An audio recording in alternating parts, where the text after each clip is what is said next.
Hi tears, welcome back. எல்லாரும் எப்படி இருக்கீங்க? நல்லா இருக்கீங்களா? இன்னைக்கு நம்ம வீடியோவில் நம்ம பார்க்க போகிறது அரிசி உணவால் சமைச்ச இட்லி தோசை எல்லாம் சாப்பிட முடியாதவங்களுக்கும் இனி டெய்லி இட்லி தோசை எல்லாம் செஞ்சு சாப்பிட்லாங்க. ரொம்ப ஹெல்த்தியாக, அதுவும் இந்த ஒரு மெத்தடில் நீங்கள் செஞ்சிட்டிங்கன்னா நல்லா சாஃப்டாக ஈஸியாக செய்யலாம். அதுக்காக வேண்டிட்டு நீங்கள் அரிசி ஊற போடணுன்னா, அரிசி அரைக்கணுன்னோ, அது மாதிரியே அவல் சாப்பாடு எதுவுமே தேவையில்லைங்க. இந்த ஒரு வீடியோ நீங்கள் ஃபுல்லாக ஸ்கிப் பண்ணாமல் பாருங்கள். வீடியோ பிடிச்சிருந்தா மறக்காமல் உங்கள் ஃப்ரெண்ட்ஸ் அண்ட் ஃபேமிலி கூட ஷேர் பண்ணி சப்போர்ட் பண்ணுங்க ஃப்ரெண்ட்ஸ். இதுக்காக வேண்டிட்டு நம்ம சாப்பாடெல்லாம் வடிகட்டுற பாத்திரம் தாங்க நான் எடுத்திருக்கேன். அதுக்கு மேலே இந்த மாதிரி ரொம்பவே தின்னான ஒரு வெள்ளை துணி நான் போட்டு வச்சிருக்கேன். இனி நமக்கு தேவையானது சம்பா வீட் ரவை தான். இது ரொம்பவே ஹெல்ப்ஃபுல்லான ஹெல்த்தியான ஒரு ரவைங்க. சாதாரணமாக அரிசி உணவெல்லாம் சாப்பிடாத இருக்கிறவங்களுக்காக வேண்டிட்டும் இந்த ஒரு மெத்தடில் நீங்கள் இட்லி தோசை எல்லாம் செஞ்சுக்கலாங்க. நம்ம எப்படி இந்த ஒரு சம்பா வீட் ரவை யூஸ் பண்ணி ரொம்ப ஹெல்த்தியான முறையில் இட்லி தோசையெல்லாம் செய்யலாம் அப்படின்றத பார்த்துடலாம். அதுக்காக வேண்டிட்டு நான் இந்த மாதிரி ஒரு பவுலில் தாங்க மெஷர் பண்ணி எடுக்கிறேன். இந்த பவுலில் 2 பவுல் அளவுக்கு நம்ம சம்பா வீட் ரவை எடுத்துடலாம். இந்த மாதிரி நம்ம எடுத்ததுக்கு அப்புறமேட்டு நம்ம ஸ்டீம் பண்ணணுங்க. இது நம்ம டைரக்டாக இட்லி தோசையெல்லாம் செஞ்சுட்டோன்னா அது குக்காய் வர்றதுக்கும், அது மட்டுமே இல்லாமல் ஒரு மாதிரி பிசு பிசு தன்மையும் இருக்கும். அது இல்லாமல் இருக்கிறதுக்காக வேண்டி தான் நம்ம இந்த மாதிரி நம்ம ஸ்டீம் பண்ணி எடுக்கிறோம். நீங்கள் எந்த முறையில் வீட்டில் ஸ்டீம் பண்ணுவீங்களோ அந்த ஒரு மெத்தடை நீங்கள் ஃபாலோ பண்ணிக்கலாம். நான் ஈஸியாக இருக்கிறதுக்காக வேண்டி தான் இந்த மாதிரி ஸ்டீம் பண்ணி எடுக்கிறேன். பாருங்கள், நான் இட்லி பாத்திரம் எடுத்து அதில் நான் வடிகட்டுற சாப்பாடெல்லாம் வடிகட்டுற பாத்திரத்துக்கு மேலே தான் நம்ம இந்த ஒரு சம்பா வீட் ரவா துணியில் வச்சுட்டு இந்த மாதிரி ஸ்டீம் பண்ணி எடுக்கிறேன். நீங்கள் எந்த மெத்தடில் வீட்டில் ஸ்டீம் பண்ணுவீங்களோ அந்த ஒரு மெத்தட்லேயே நீங்கள் ஸ்டீம் பண்ணி எடுத்துக்கலாம். ரொம்ப நேரம் நம்ம ஸ்டீம் பண்ணணும்னு அவசியம் இல்லைங்க. நம்ம போட்டிருக்கிற அந்த ஒரு சம்பா வீட் ரவை நல்ல சூடானா மட்டுமே போதும். அதுக்கப்புறமேட்டு நம்ம ஃப்ளேம் ஆஃப் பண்ணிடலாம். அந்த மாதிரி நம்ம ஸ்டீம் பண்ணி எடுக்கும் போவே நமக்கு அந்த ஒரு சம்பா ரவையில் இருக்கிற அந்த ஒரு வலுவழுப்பு தன்மை போய் நல்ல ஒரு கிறிஸ்பியாக மாறிடும் நம்மளோடது சம்பா ரவை. அதுக்காக வேண்டிதான். அது மட்டுமே இல்லாமல் நிறைய பேருக்கு இந்த ஒரு சம்பா ரவையோட டேஸ்ட் பிடிக்காது. இந்த மாதிரி நம்ம ஸ்டீம் பண்ணி எடுத்துட்டு சாதாரண ரவை மாதிரியே அந்த ஒரு டேஸ்ட் மாறிடும். பாருங்க, நல்லா ஸ்டீம் பண்ணி எடுத்தாச்சு, ஆரியும் செஞ்சாச்சுங்க. இந்த மாதிரி நீங்க ஒரு ஸ்பூன் யூஸ் பண்ணி நல்லா மிக்ஸ் பண்ணிக்கோங்க. ஸ்டீம் பண்ண இந்த சம்பா ரவை நல்லா ஆறுனதுக்கு அப்புறமேட்டு மட்டும்தான் நம்ம பயன்படுத்தணும். நல்லா நம்மளோட சம்பா ரவை ஆறி வந்துருச்சு. இதுக்கப்புறமேட்டு நம்ம இதை எப்படி யூஸ் பண்ணுவோம் அப்படின்றது கூட பார்த்துடலாங்க. அதுக்காக வேண்டிட்டு நான் இங்கே ஒரு 3/4 பவுல் அளவுக்கு உளுந்து, அது மாதிரி ஒரு 1/4 டீஸ்பூன் அளவுக்கு வெந்தயம் நல்லா ஊற வச்சிருக்கேன். நம்ம சம்பா ரவை அளந்த அதே பவுலில் தான் நான் 3/4 பவுல் அளவுக்கு உளுந்து எடுத்திருக்கேங்க. அது ஆல்ரெடி நான் ஊறதுக்காக வச்சிருந்தேன். நல்லா ஊறி வந்துருச்சு. இந்த ஒரு டைமில் நம்மளோட உளுந்து நல்லா மையாட்டம் அரைச்சி எடுத்துருக்கலாங்க. நீங்கள் கிரைண்டரில் எப்படி அரைச்சி எடுப்பீங்களோ அந்த மாதிரி நம்ம மிக்ஸி ஜாரில் நல்லா ஃப்ளஃபியாக அரைச்சி எடுத்துடணும். பாருங்கள், இந்த ஒரு உளுந்தை நான் எப்படி நல்லா அரைச்சி எடுத்திருக்கேன் அப்படின்றது இந்த மாதிரி தான் நீங்களும் அரைச்சி எடுக்கணும். அப்பதான் நம்மளோட பேட்டர் நமக்கு நல்லா செட் ஆகி கிடைக்கும்.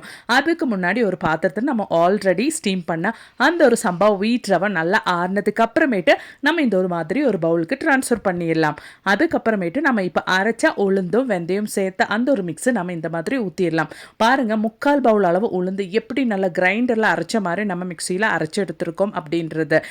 நம்மளோட உளுந்து ஊற வச்சது ஃப்ரிட்ஜில் தாங்க. அதனாலேயே நம்மளோட உளுந்து நல்லா கிரைண்டரில் ஆட்டின மாதிரி நமக்கு நல்லா பர்ஃபெக்டாக அரைக்க முடிஞ்சிச்சு. நீங்களும் உளுந்து ஊற வைக்கும் போது இந்த மாதிரி ஃப்ரிட்ஜிலே ஊற வைங்க.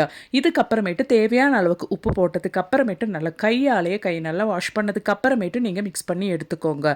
நம்ம மாவு புளிக்க வைக்கிறதுக்காக வேண்டிட்டு ஈனோ, ஈஸ்ட், பேக்கிங் சோடா எதுவுமே சேர்க்கல.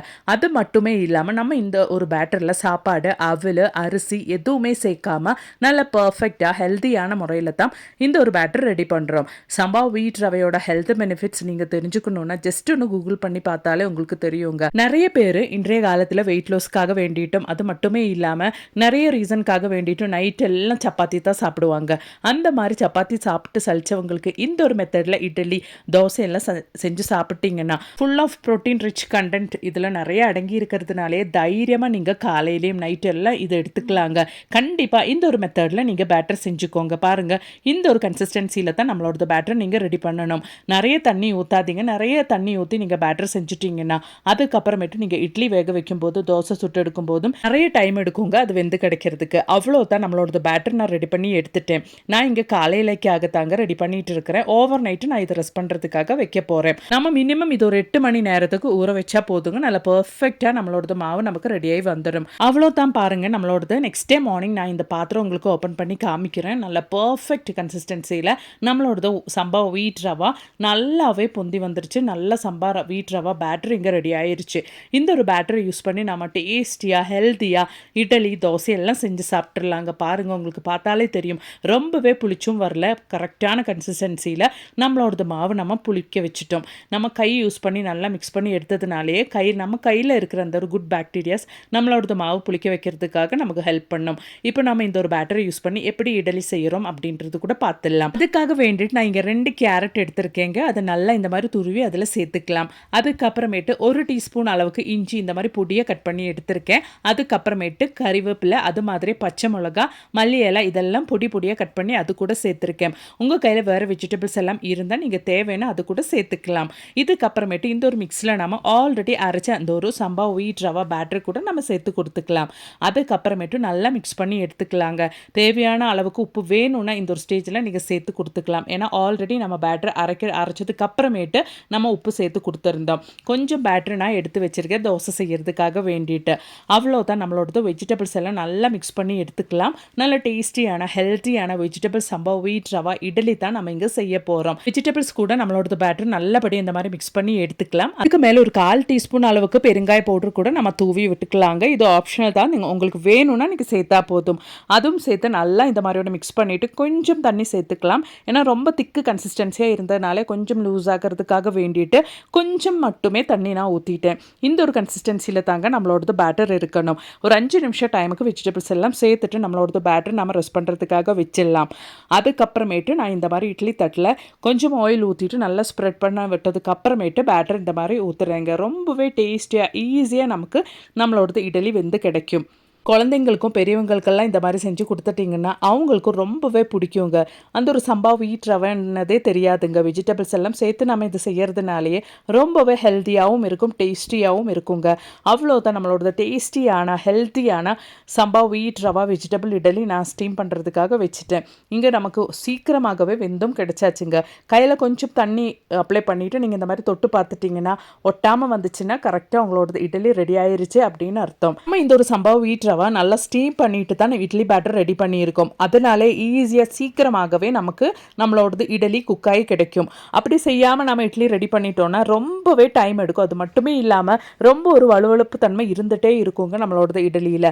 அதனால கண்டிப்பாக இந்த ஒரு முறையில் நீங்கள் இட்லி செஞ்சு பாருங்கள். அவ்வளோதான், நம்மளோட டேஸ்டியான ஹெல்த்தியான வெஜிடபிள் சம்பா வீட் ரவா இட்லி இங்கே ரெடி ஆயிருச்சு. கண்டிப்பாக நீங்களும் வீட்டில் செஞ்சு பாருங்கள். பிடிச்சிருந்தா மறக்காமல் உங்கள் ஃப்ரெண்ட்ஸ் அண்ட் ஃபேமிலி கூட ஷேர் பண்ணி சப்போர்ட் பண்ணுங்கள் ஃப்ரெண்ட்ஸ். அப்போ நீ அது போலவே இந்த ஒரு பேட்டரை யூஸ் பண்ணிவிட்டு வெங்காயம், பச்சை மிளகா, கருவேப்பிலை, மல்லி எல்லாம் சேர்த்து கொடுத்துட்டு நம்ம ஒரு டேஸ்டியான தோசை கூட செஞ்சு எடுத்துடலாம். கொஞ்சம் தண்ணி ஊற்றிட்டு தோசை கன்சிஸ்டன்சிக்கு நம்மளோட பேட்டரை மாற்றிடலாம். இதுக்கப்புறமேட்டு நம்ம நல்லா குட்டி குட்டியாக தோசை இந்த மாதிரி சுட்டு எடுத்துடலாங்க. ரொம்பவே டேஸ்டியான இட்லி தோசை எல்லாம் ஹெல்த்தியான முறையில் இந்த ஒரு சம்பா வீட் ரவை யூஸ் பண்ணி நம்ம செஞ்சுக்கலாங்க. கண்டிப்பாக நீங்களும் வீட்டில் இன்னைக்கே ட்ரை பண்ணி பாருங்க. பிடிச்சிருந்தா மறக்காம உங்கள் ஃப்ரெண்ட்ஸ் அண்ட் ஃபேமிலி கூட ஷேர் பண்ணி சப்போர்ட் பண்ணுங்க ஃப்ரெண்ட்ஸ். தேங்க்ஸ் ஃபார் வாட்சிங்.